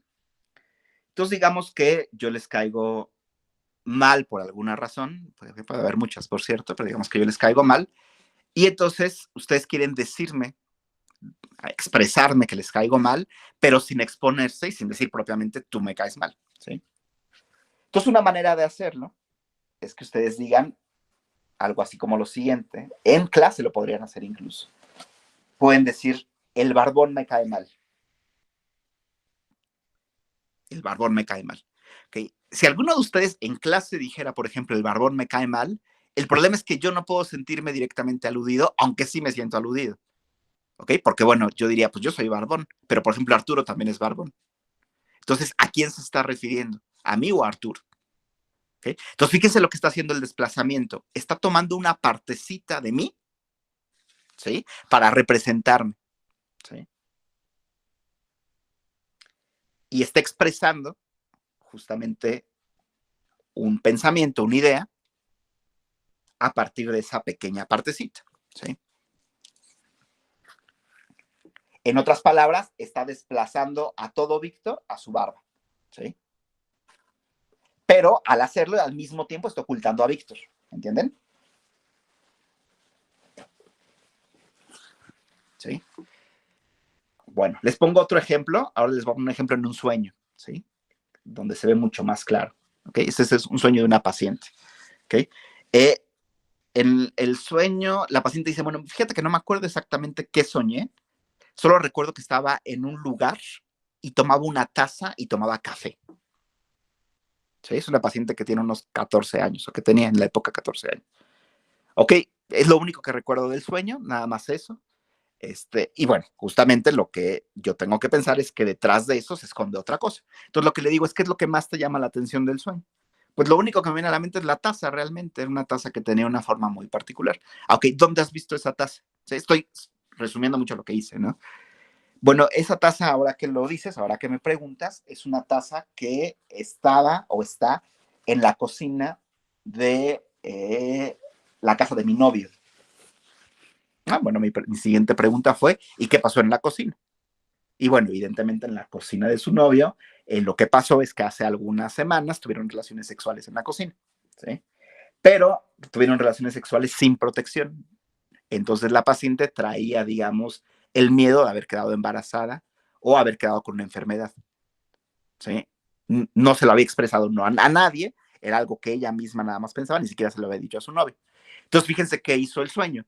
Se desplaza, entiendan la palabra, el tema de las relaciones sexuales, el quedar embarazada, la enfermedad, se desplazó hacia la taza. Entonces en el sueño no aparecen todas esas preocupaciones, sino lo que aparece es ella tranquilamente tomando una taza de café.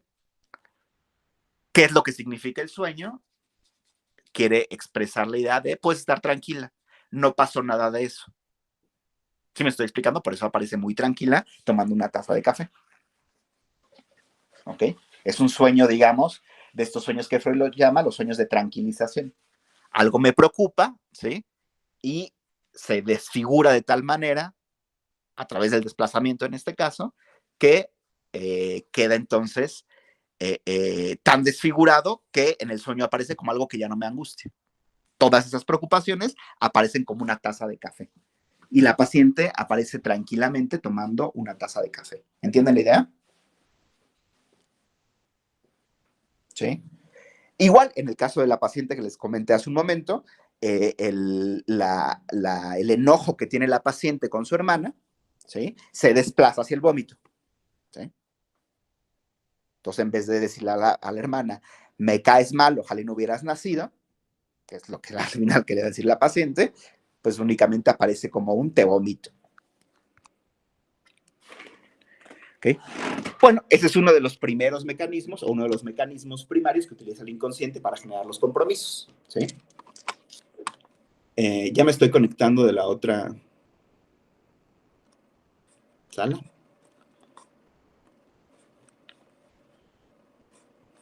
Ok. Ya me veo, ¿verdad? Sí. Perfecto. Bueno, entonces, ese es uno de los primeros mecanismos que se llama el desplazamiento. ¿Sí? Un segundo es la condensación. ¿Sí? Condensación. ¿Ok? ¿Qué hace la condensación? Bueno, lo que hace la condensación básicamente es que a través de un solo elemento, de una sola representación, se expresan varias cuestiones que no están necesariamente conectadas entre sí. ¿Ok? Les pongo un ejemplo.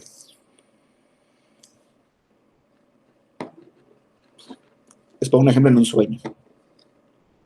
Un paciente tiene el siguiente sueño. Sueña con que él, pues el paciente, está humillando a una persona, pero esta persona él no la conoce. ¿Sí? Pero bueno, le llama mucho la atención estarla humillando, ¿no? Y el paciente es más bien un paciente sumiso, entonces como que era muy raro que le estuviera humillando a una persona de esa forma, ¿no? Bueno, cuando le pregunto al paciente, le digo al paciente, descríbeme a la persona que ves en tu sueño, o sea, él no la conoce, pero le digo, descríbemela, ¿sí?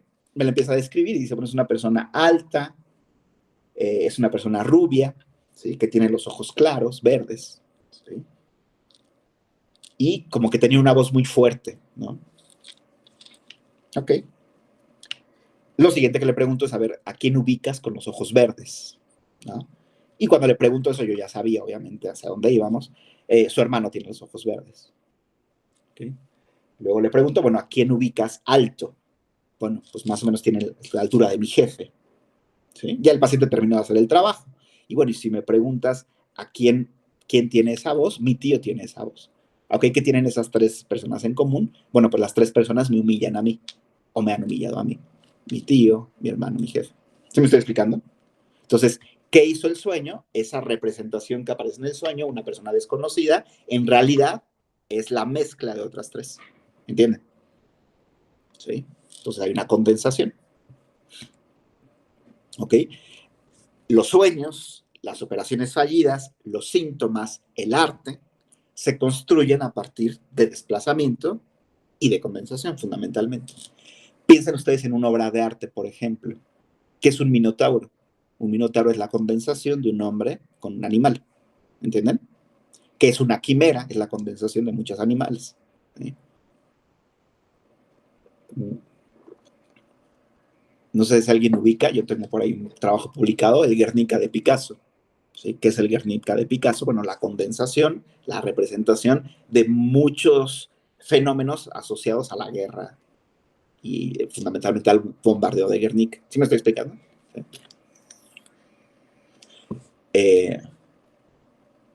En un apodo, ¿sí?, si yo le digo a mi amigo Pichango, ¿sí?, estoy condensando la figura del chango con su apellido. ¿Sí me estoy explicando?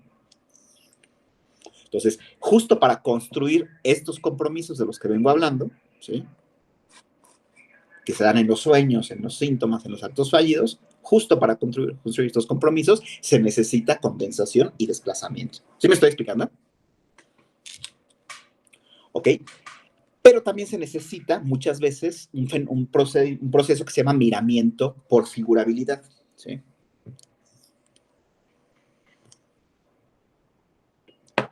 ¿Ok? Y para eso les tengo que hablar un poco de cómo piensa el inconsciente, ¿sí? Estoy siendo metafórico, muy metafórico, porque estoy diciendo, pero el tiempo no permite trabajarlo de otra manera. La metáfora es la siguiente: el inconsciente piensa con imágenes, sobre todo con imágenes. Entonces el inconsciente lo que utiliza son sobre todo imágenes para expresarse, ¿sí? Pero ¿cómo? Es la pregunta. Expresar pensamientos complejos únicamente con imágenes, ¿sí? Por ejemplo, si yo tengo una duda, ¿cómo expresar una duda con imágenes? ¿Sí? Yo tengo la duda, por ejemplo, de o me caso o me voy a hacer una maestría al extranjero. Es una duda. ¿Cómo poder expresar esa duda, pero con imágenes? ¿Okay? Entonces el inconsciente utiliza el miramiento de la figura por figurabilidad para hacer eso. Les pongo un ejemplo, ¿sí? Un paciente que tenía esta duda o este agobio de o le pago la carrera a mi hermano, ¿sí? O yo mismo hago mi vida, me caso, tengo hijos, sigo con mi profesión, ¿sí? Entonces, en un sueño,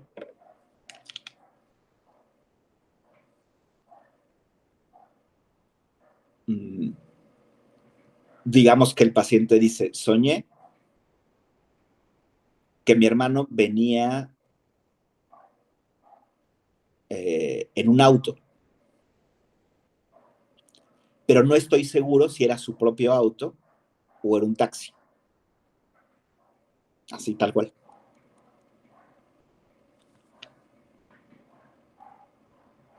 ¿Okay? Entonces, fíjense, lo que está expresando de alguna otra manera es con esa duda, o sea, la manera en cómo habla del sueño, no sé si era esto u lo otro, ¿sí?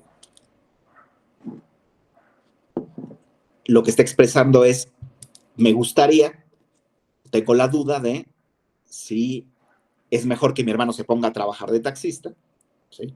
O en el fondo tenga un auto propio terminando su carrera. ¿Sí me estoy explicando? ¿Sí? Entonces, como no se puede expresar todo el pensamiento así en el sueño, tal cual, lo que hace el sueño es que nos presenta algo que parece una cosa y al mismo tiempo otra, ¿sí?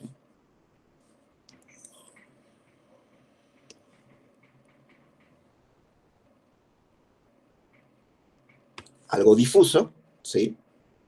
A través de una imagen nos está presentando una duda. ¿Okay? Ese es un ejemplo de miramiento por figurabilidad. Les pongo otro ejemplo. Una paciente, igual en un sueño, dice algo así como lo que sigue.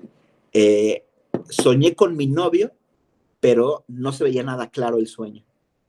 ¿Ven esos sueños, no? No se ve nada claro, ¿sí? Ahí hay un proceso de miramiento por figurabilidad. Lo que realmente quería expresar la paciente es: no tengo claro si mi novio quiere casarse conmigo o no. O hacia dónde va mi relación. ¿Sí me estoy explicando? ¿Sí? Entonces, a través de una imagen se expresa un pensamiento complejo, ¿sí?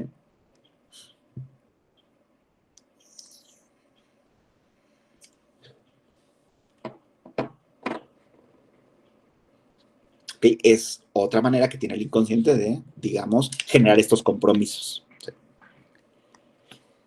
Y finalmente, la simbolización, ¿sí? Que es un capítulo, ustedes saben, muy conocido en el trabajo de Freud, sobre todo en la cercanía con Jung, donde Freud descubre, digamos, algunos símbolos que pudieran ser hasta cierto punto universales, que el inconsciente utiliza para expresar cierto número de cosas, y que están al final en el fundamento del uso de las pruebas proyectivas, por ejemplo, ¿sí?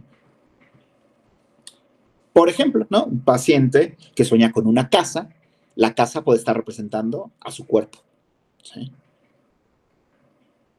Yo tengo una paciente que todo el tiempo sueña con casas, ¿no? Y las casas claramente representan su propio cuerpo, ¿no?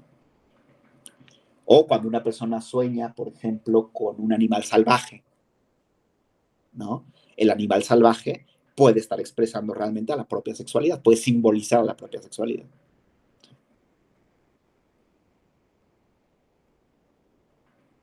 O cuando se sueña, por ejemplo, con bichos y con alimañas. En realidad, los bichos y los alimañas, las cucarachas, pueden representar a mis propios hermanos, por ejemplo. ¿Sí? Entonces sueño que piso a las cucarachas, bueno, estoy soñando que estoy pisoteando a mis hermanos, por ejemplo. O le tengo terror a las arañas, pues a lo mejor le tengo terror a mi hermana, ¿no? Una pacientita así tal cual, sueña con una araña y se tenía mucho sueño cuando veía la araña. Y le digo, así nada más, le dije, ¿y a quién se parece la araña? No, no se parece, es mi hermano. Literalmente se aparece como símbolo. ¿Se me está explicando? Sí. Obviamente, bueno, estos símbolos hay que tomarlos con mucho cuidado, con mucha cautela. Son muchos, si ustedes quieren revisarlos, aparecen en el capítulo 7 de la interpretación de los sueños. Ahí Freud dedica todo un capítulo a hablar de los símbolos oníricos.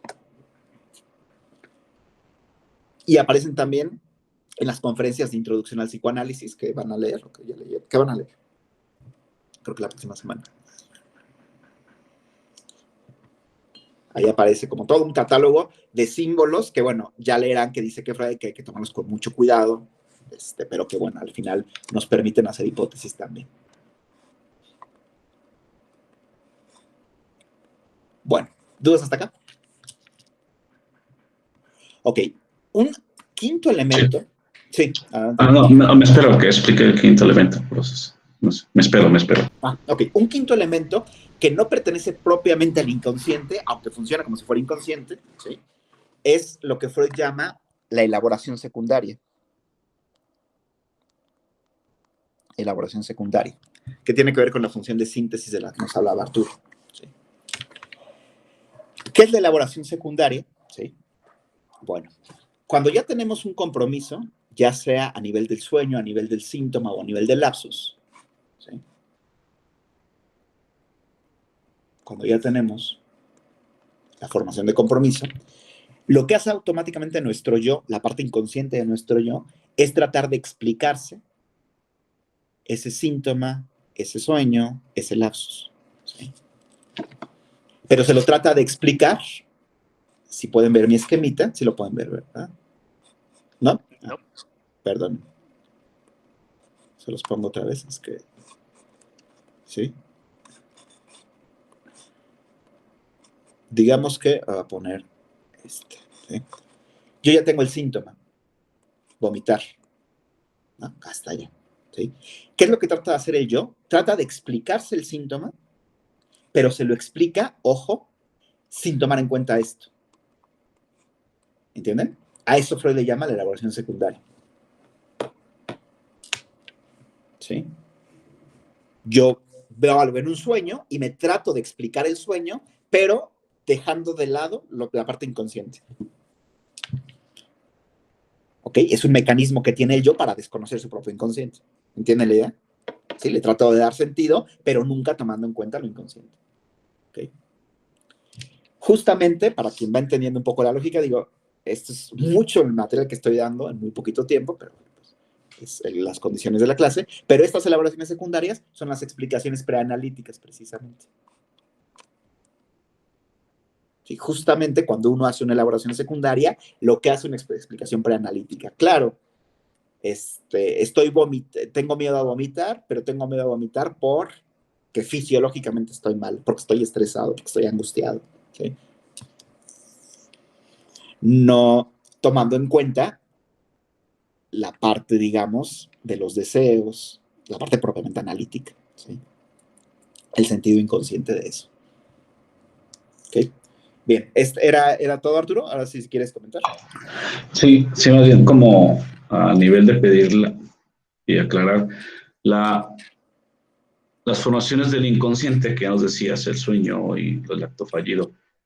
Lo que ahorita podemos entender desde la perspectiva tópica es que para que estas formaciones del inconsciente se dan por medio de estos procesos que llamamos mecanismos inconscientes. ¿Es así? Así es. Es la así forma es. en que se van ejecutando. O sea, hasta llegar a la formación del inconsciente. Perdón. No, sí, o sea, es justo, a ver si te estoy parafraseando bien, no sé si es lo que querías decir, pero yo tengo estas dos tendencias, la perturbada y la perturbadora, ¿cierto? Okay. Ahora, ¿cómo es que esas dos tendencias se mezclan, se trabajan para producir la formación del inconsciente a través de esos mecanismos inconscientes? Okay. Desplazamiento, condensación, simbolización, miramiento por la figurabilidad. ¿Sí? Es lo que permite que se genere un síntoma que expresa tanto esto como esto. Y lo expresa, pero al mismo tiempo lo oculta.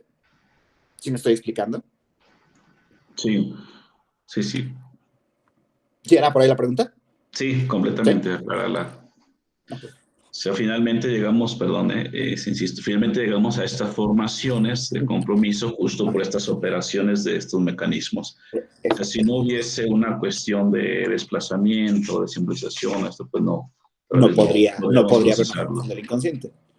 No podría haber. Si no hubiera esos mecanismos, expresaría directamente la tendencia. ¿Sí? Digamos, si no hubiera el mecanismo en este ejemplo de este sueño, ¿no? Que sueño que estoy haciendo la tarea. Si no hubieran los mecanismos de desplazamiento, condensación, miramiento por la figurabilidad, lo que pasaría es que me despertaría a hacer la tarea. No podría soñar que estoy haciendo la tarea. Si me estoy explicando, me despertaría a hacerlo. ¿Sí? Porque no existió un mecanismo que permitiera que esto se expresara. ¿Sí? O en el caso de mi paciente, si no existieran estos mecanismos, agarraría a golpes a su hermano.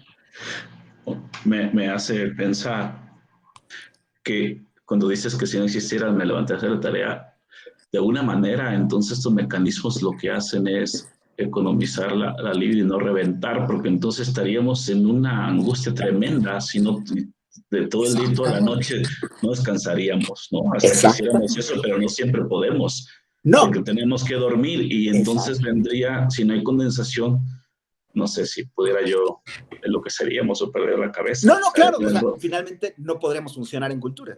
No podemos funcionar en cultura porque cada vez que tú, o sea, tú, por ejemplo, con respecto a los sueños, tú generas un chorro de preocupaciones a lo largo de toda la tarde. Y cuando te vas a dormir, te duermes con muchas de esas preocupaciones. Sin embargo, te duermes. Y el sueño te permite expresar esas preocupaciones y seguir dormido. Entonces, claro que es un mecanismo económico.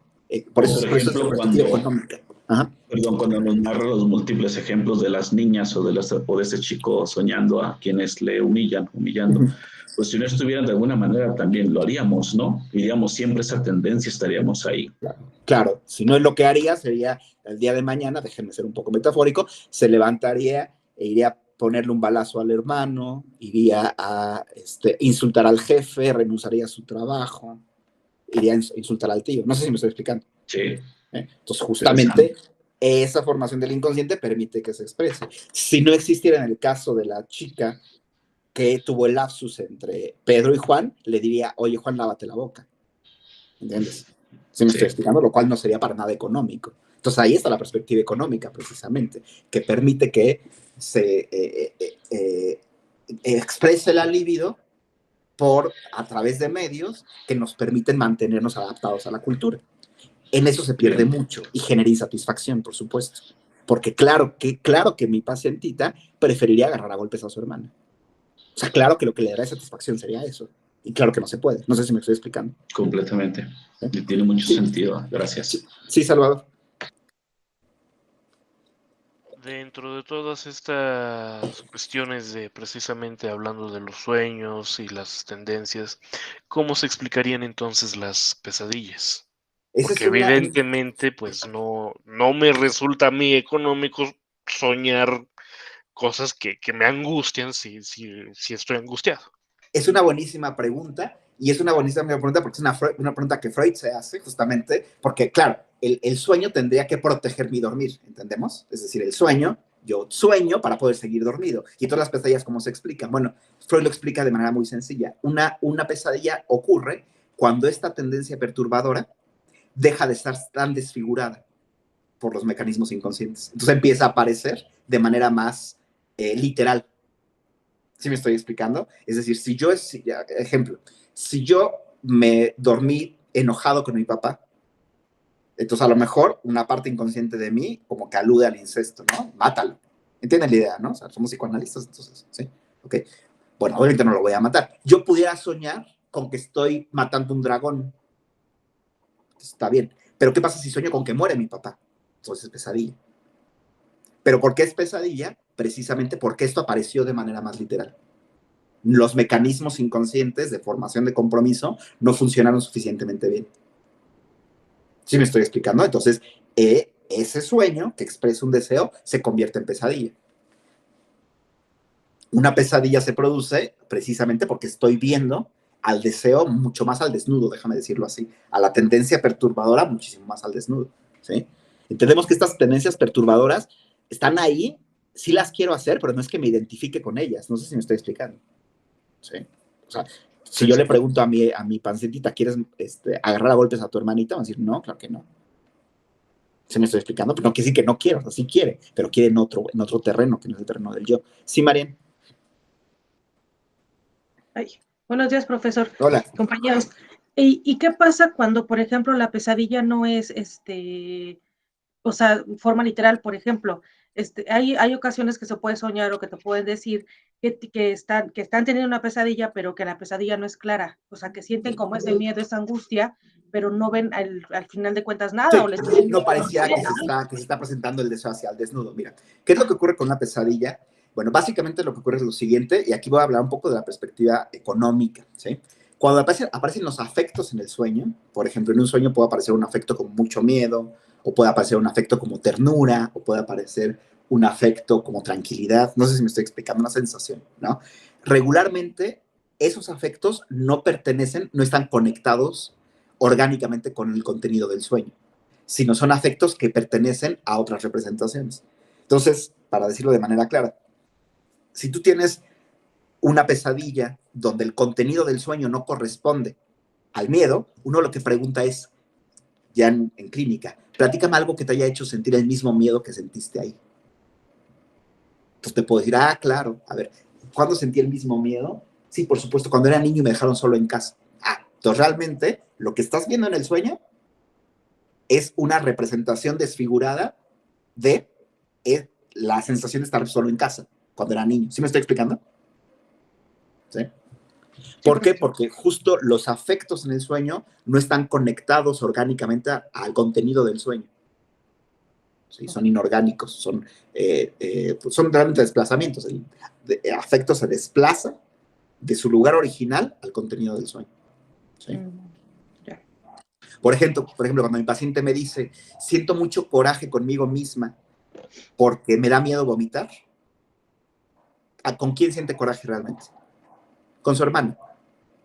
¿Entienden? Solo que ese coraje que siente hacia su hermana se lo está dirigiendo ella misma. ¿Sí? Los afectos siempre engañan, es lo que les quiero decir. Siempre. Siempre. Sobre todo cuando son exagerados. Nunca pertenecen a los contenidos. ¿Sí? Esta persona me cae muy mal. Por favor, no es esa persona. ¿Entienden? Estoy muy enamorado de él. No es de él. ¿Entienden? Estoy muy enojado. No. Porque los afectos engañan. ¿Sí? ¿Se me explica? Sí. Gracias. Ajá. Sí, Carlos.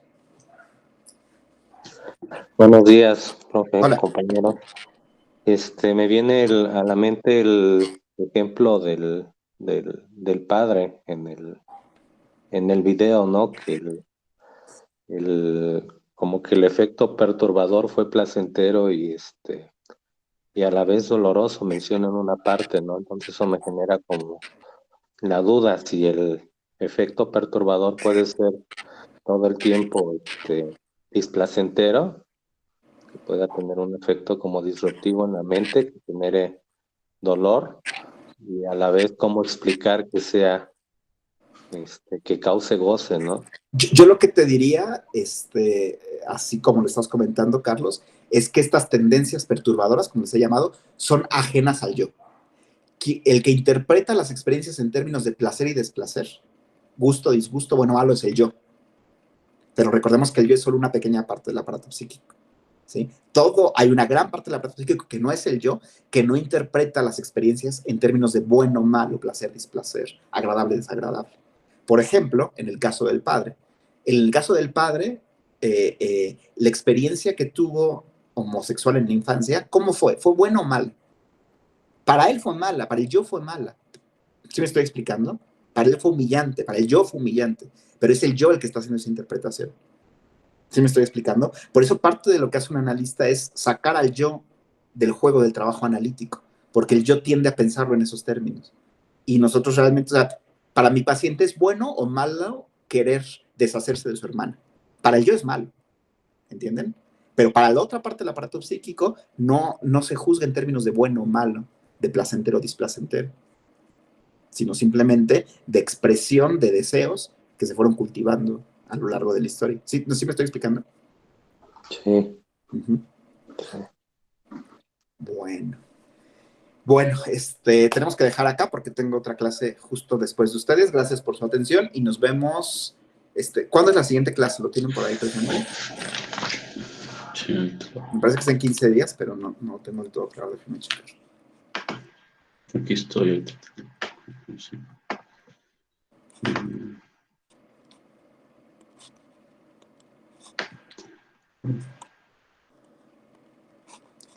Está para el 19, según yo marcado el 19 de agosto.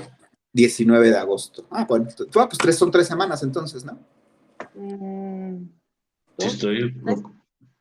Sí, serían 3 semanas. A ver, déjenme checarlo acá para que no. Es que no lo tengo en la mente. Permítanme un segundo. Porque yo estoy en el calendario y está marcado como... Sí, 19 de agosto, tercera asesoría. ¿Nos liberaría esas tres sesiones? ¿Mande? ¿Nos liberaría esas 3 sesiones en...? No les puedo liberar 3, les voy a liberar 2 y ya luego les libero la otra. Vale. O sea, no puedo liberar 3 en la misma semana, quiero decir. Les puedo liberar hasta 2, ¿vale? Vale, sí. Bueno. Lo que sí es que tenemos, antes de esa, tenemos el foro de discusión, que tiene como límite el 4 de agosto, ¿no? Que creo que ya algunos empezaron a participar. Sinceramente no lo he revisado todavía, pero bueno, ya lo estaré ahí comentando, ¿ok? Y me parece que ya todos tienen, digamos, las retroalimentaciones de sus trabajos, ¿verdad? Sí. Ok. ¿Alguna duda con esas retroalimentaciones? ¿No? Carlos, ¿tienes tu mano levantada? No sé si hay alguna duda. No, perdón, no la bajé. Bueno, que tengan bonita semana y nos vemos en el 19. Muchas gracias. Gracias, profesor. Igualmente. Hasta luego, compañeros. Cuídense.